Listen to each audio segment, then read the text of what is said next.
दोस्तों जय मसीह की। उम्मीद करते हैं आप लोग अच्छे होंगे, भले चंगे स्वस्थ होंगे। दोस्तों आज परमेश्वर के वचन को लेकर फिर से एक बार आप सबों के बीच में आया हूँ।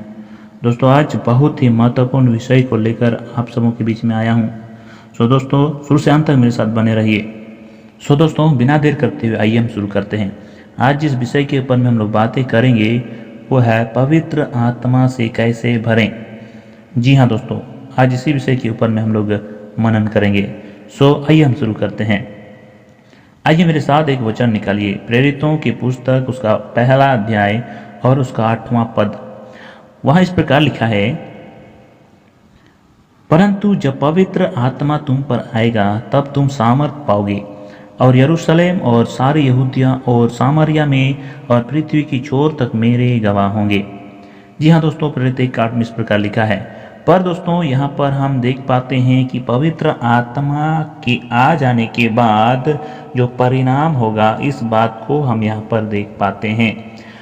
क्या होगा जब पवित्र आत्मा हमारे अंदर आएगा या पवित्र आत्मा की अभिषेक हमारे अंदर में होगा तो क्या होगा, हम सामर्थ पाएंगे और हम यीशु मसीह की गवाह हो जाएंगे। पर दोस्तों हमारा विषय था पवित्र आत्मा से कैसे भरें। जी हाँ, आइए हम इस बात को जानने के लिए एक वचन को हम लोग पढ़ेंगे। दोस्तों 3 पॉइंट मैं आपके बीच में रखूंगा और इसके द्वारा हम जान पाएंगे कि पवित्र आत्मा से हम कैसे भर सकते हैं। और पहला पॉइंट को जानने के लिए आइए हम एक वचन को पढ़ेंगे और उसको हम पाएंगे प्रेरितों की पुस्तक उसका पहला अध्याय और हम पाएंगे 4था पद में। जी हाँ दोस्तों, यहाँ पर इस प्रकार लिखा है, और उसने मिलकर उन्हें आज्ञा दी, यरूशलेम को ना छोड़ो परंतु पिता की उस प्रतिज्ञा को पूरे होने की बाट जोहते रहो जिसकी चर्चा तुम मुझसे सुन चुके हो। जी हाँ दोस्तों, यहाँ पर यीशु मसीह अपने उन शिष्यों से, उन लोगों से, उनके प्रियों से कह रहा है, जब वो स्वर्गारोहण यीशु मसीह का हुआ उससे पहले यीशु मसीह अपने प्रिय लोगों को, अपने शिष्यों को ये बात कह रहा था। कह रहा है कि यरूशलेम को मत छोड़ो और क्या करो, पिता की उस प्रतिज्ञा को पूरा होने की बाट जोहते रहो। जी हाँ दोस्तों, यहाँ पर हम एक बात सीखते हैं। यीशु अपने शिष्यों से कहता है कि पिता की उस प्रतिज्ञा को पूरे होने की क्या करो, बाट जोहते रहो, यरूशलेम को मत छोड़ो। मेरे प्रियो, पहला जो पॉइंट है या पहले जो बात है कि हम पवित्र आत्मा से कैसे भर सकते हैं तो वो है हमें पवित्र आत्मा की बाट जोहना है। मतलब पिता की प्रतिज्ञा है कि अंत के समय में ऐसा होगा, जो कि योएल भविष्यवक्ता की पुस्तक में हम देख पाते हैं। कहता है कि अंत के समय में ऐसा होगा कि मैं अपनी आत्मा उंडेलूंगा और सबको आत्मा से भर दूंगा करके वहां पर भविष्यवाणी हुआ है और ये होगा। और पवित्र आत्मा इस पृथ्वी पर आ चुका है दोस्तों, पर हमारे जीवन में हमें चाहिए तो आपको उसकी बाट जोहना है। और जैसे यीशु ने अपने शिष्यों से कह दिया कि आप लोग उसके बाट जोहते रहो जब तक पवित्र आत्मा अर्थात पिता की प्रतिज्ञा पूरा ना हो जाए। तब उन लोगों ने यीशु मसीह के स्वर्गारोहण होने के बाद पिता की प्रतिज्ञा को, जो यीशु मसीह ने अपने शिष्यों को आज्ञा दी थी, उस आज्ञा को मानते हुए वे लोग उस प्रतिज्ञा को अर्थात पवित्र आत्मा की बाट जोहने लगे। और दोस्तों हम देख पाते हैं प्रेरितों के काम 2 अध्याय 1 पद से आगे अगर पढ़ेंगे तो वहां हम देखते हैं कि प्रेरितों और उसके साथ साथ में जो 120 लोग के लगभग थे, वो लोग प्रार्थना करते हुए एक ओफरी कोठरी में प्रार्थना करते हुए पवित्र आत्मा की बाट जोह रहे थे। और यहाँ पर अचानक एकाएक आकाश से आंधी, बड़ी आंधी की सी सनसनाहट का शब्द हुआ और जहाँ पर लोग बैठे हुए थे वहाँ गूंज गया और आग की सी जीभें फटती हुई दिखाई दी और उनमें से हर एक के ऊपर ठहरा और सब पवित्र आत्मा से भर गए। और उसके बाद भी अन्य अन्य भाषा बोलने लगे। तो दोस्तों यहाँ पर हम क्या देख पाते हैं, वे जो 120 लोग के लगभग पवित्र आत्मा से भर गई। कैसे भरा? क्योंकि जब उन लोगों ने यीशु की बात को सुना तो उनको अमल किया और पवित्र आत्मा की बाट जोहने लगे। बाट जोहने का मतलब क्या है? इंतज़ार करना।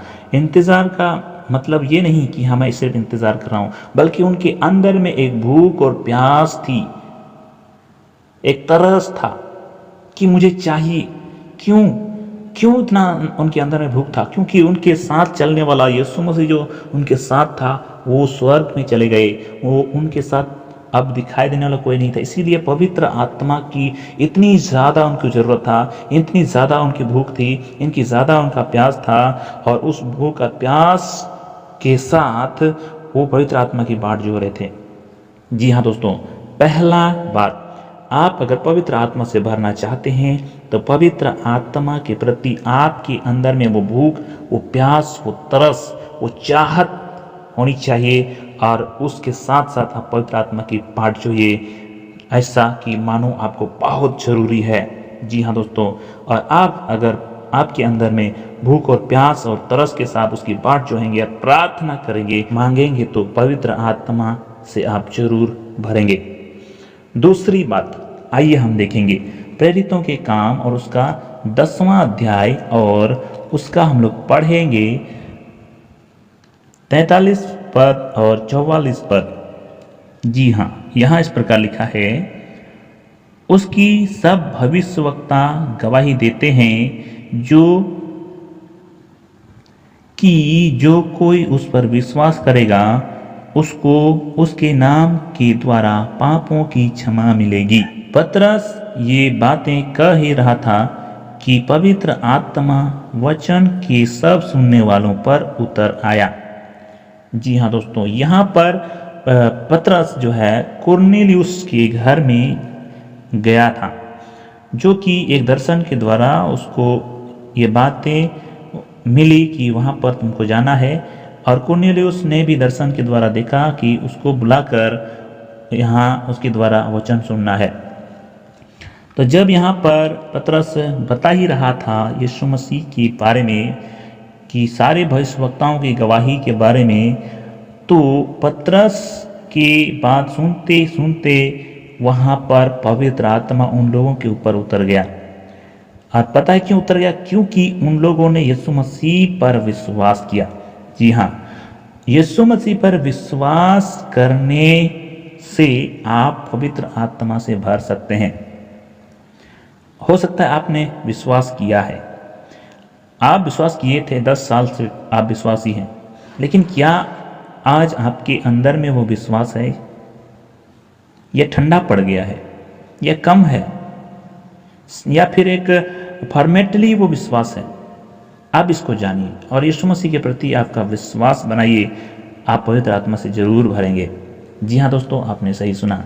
आइए हम तीसरी पॉइंट की ओर जाएं, और तीसरी पॉइंट को जानने और समझने के लिए हम निकालेंगे पहला कुरिन्थियों और उसका 3 अध्याय और उसका 16वां पद को हम लोग पढ़ेंगे।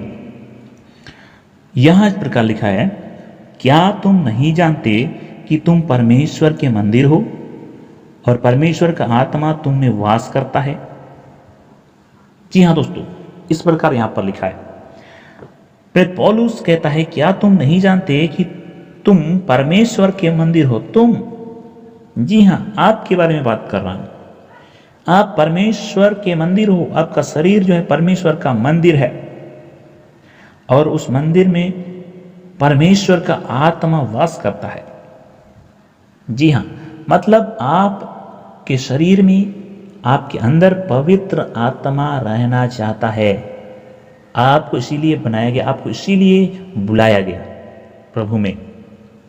अगर आप प्रभु को ग्रहण किए हो, बुलाए गए हो, आपके अंदर पवित्र आत्मा रहना चाहता है, लेकिन आज तक आप पवित्र आत्मा से नहीं भरे हैं या पवित्र आत्मा के अभिषेक से नहीं भरे हैं, तो आपको सोचने की ज़रूरत है। दोस्तों, मैं एक उदाहरण आपको बताना चाहता हूँ।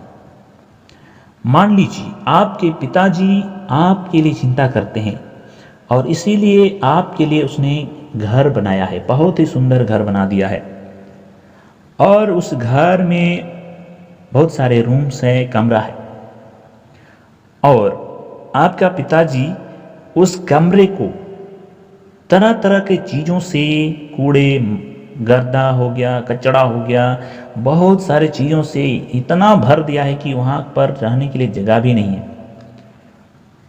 घर तो आपका है, आपका पिताजी ने बना दिया है, लेकिन उस घर में आपको रहना है, लेकिन आप नहीं रह पाते हो, नहीं घुस पाते हो, नहीं घुस पाते हो। क्यों?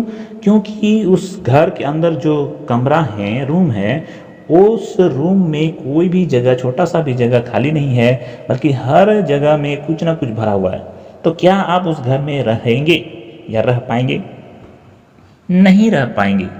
तब तक नहीं रह पाएंगे जब तक आप उस रूम से उस सामान को खाली ना करें। तो मेरे प्रियो, वो घर आपका ही है, आपका पिताजी ने आपके लिए बनाया है, लेकिन उसमें नहीं रह पा रहे हो। कारण क्या है? क्योंकि उसमें सामान से भरा पड़ा है। तो उसमें रहने के लिए आपको वो सामान हटाना होगा। उसी प्रकार पवित्र आत्मा आपके अंदर में रहना तो चाहता है, वो रहेगा, इसीलिए आपको प्रभु में बुलाया गया है। लेकिन आपके अंदर में बहुत सारी बुराई होंगी। हो सकता है आपके जीवन में बहुत सारी ऐसी बुराइयां होंगी जो परमेश्वर पसंद नहीं करता या पवित्र आत्मा पसंद नहीं करता, जिस कारण वहां वो नहीं रह पा रहा है। तो क्या करना होगा?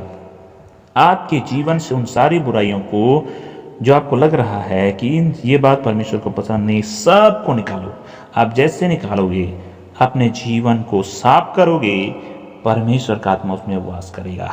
जी हाँ दोस्तों, तो ये 3 बात था पवित्र आत्मा से भरने के बारे में।